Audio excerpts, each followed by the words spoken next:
How you doing, Denzel? How you doing tonight, man? Looking good, Denzel. Looking good. Looking good, Denzel. Sean Diddy Combs once got into an argument with Denzel Washington during a party. According to a new report, the altercation took place during an all-night affair he was attending with his wife, Pauletta Washington, in 2003. Mr. Combs is a fighter. He's going to fight this to the end. He's innocent. He came to New York to establish his innocence. He's not afraid. He's not afraid of the charges. There's nothing MTV out. Savage! I'm a savage! Oh! I'm a savage! Whatever I want, I'm going to get! Whatever I want, I have to get!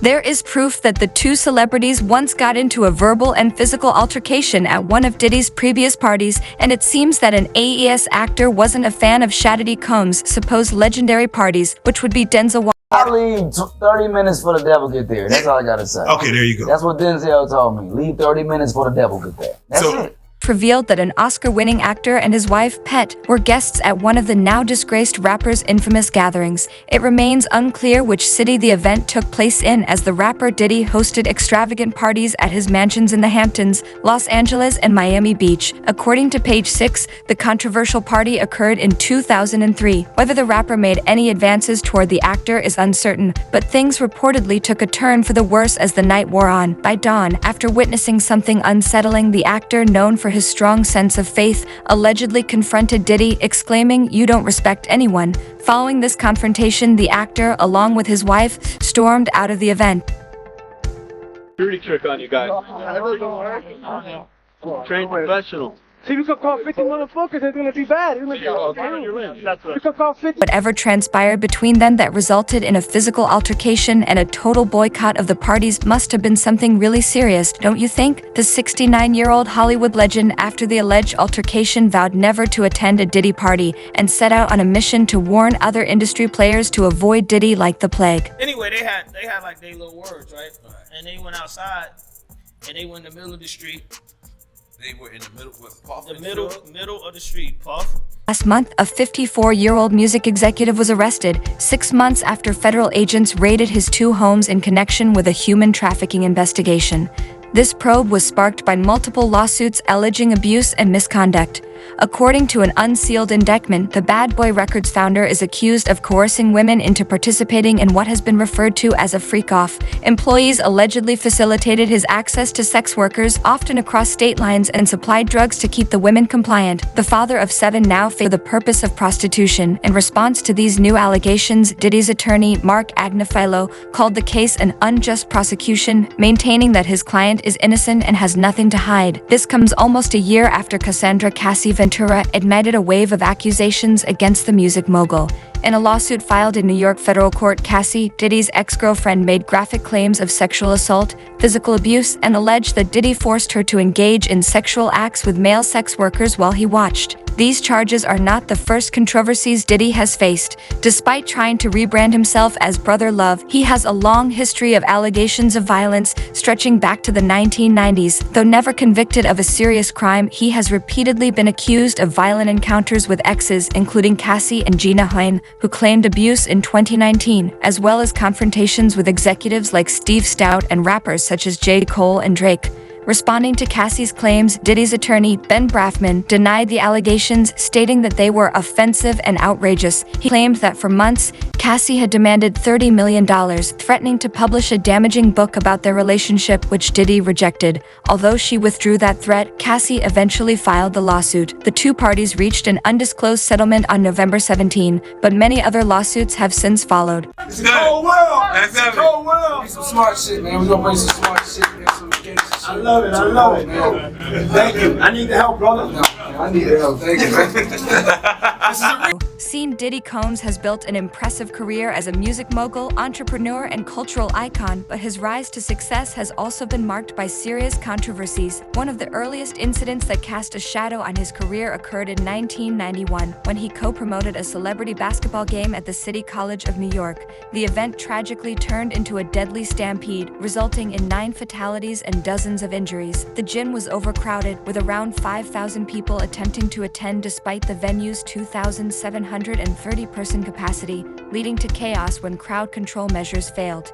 Diddy faced heavy criticism for the lack of proper planning and security, and he later settled multiple lawsuits with victims' families. Another defining controversy in Diddy's career was his involvement in the infamous East Coast versus West Coast rivalry that dominated hip-hop in the mid-1990s. As the head of Bad Boy Records, Diddy became embroiled in a public feud with Suge Knight's Death Row Records, which escalated after the 1995 shooting death of Suge Knight's close friend, Jake Robles, outside an Atlanta nightclub. Although no one was formally charged, the incident intensified the conflict between the two labels, further fueling the rivalry between the East and West Coasts. This feud became one of the most heated in hip-hop history and contributed to the deaths of two legendary rappers, Tupac Shakur and the Notorious Big, who was one of Diddy's closest friends and key artists. Despite these controversies, Diddy has maintained a thriving career, expanding his influence beyond music into fashion, media, and business. However, these incidents have left a lasting imprint on his public image,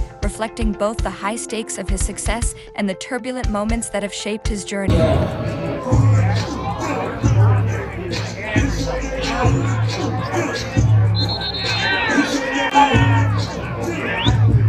Howard mentioned that he escorted Diddy and his guests outside to leave the club, believing the coast was clear enough for Suge Knight and his entourage to follow. However, as Howard recounted to the Los Angeles Times, Knight's partner was just about to get into the limo when suddenly men associated with Diddy appeared from around the corner. One of them had a gun.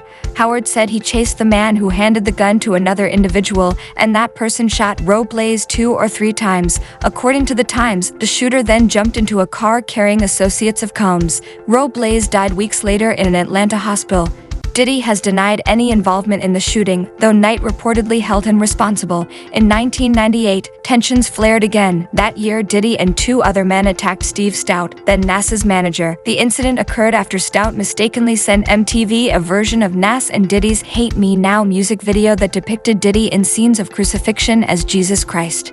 Diddy had requested the removal of the crucifixion scenes and was furious when they aired. According to Stout, Diddy and 2 men stormed into his New York office and attacked him with a champagne bottle, leaving Stout with a broken arm and jaw. Diddy was charged with second-degree assault and criminal mischief, though he denied breaking any bones. Speaking to MTV, he admitted, "The way I handled myself was completely wrong, and I've since apologized to Steve." Though he was sentenced to just a 1-day anger management class for that incident, Diddy faced more trouble only a year later. In late December 1999, while partying at Club New York with his bad boy artist Jamal Shine Barrow, an altercation broke out. Diddy allegedly knocked a drink out of Matthew Scar Allen's hand, sparking an argument. Money was thrown in Diddy's face, and Allen threatened Shine. Amid the chaos, 3 shots were fired, hitting 3 people in the crowded club. Diddy was arrested with 2 9mm guns in his car and charged with 4 counts of weapons possession and bribing his driver to take responsibility for the guns. Though a witness testified to seeing both Shine and Diddy fire their weapons, Diddy was acquitted on all charges. Shine, however, was convicted on 5 counts and sentenced to 10 years in prison.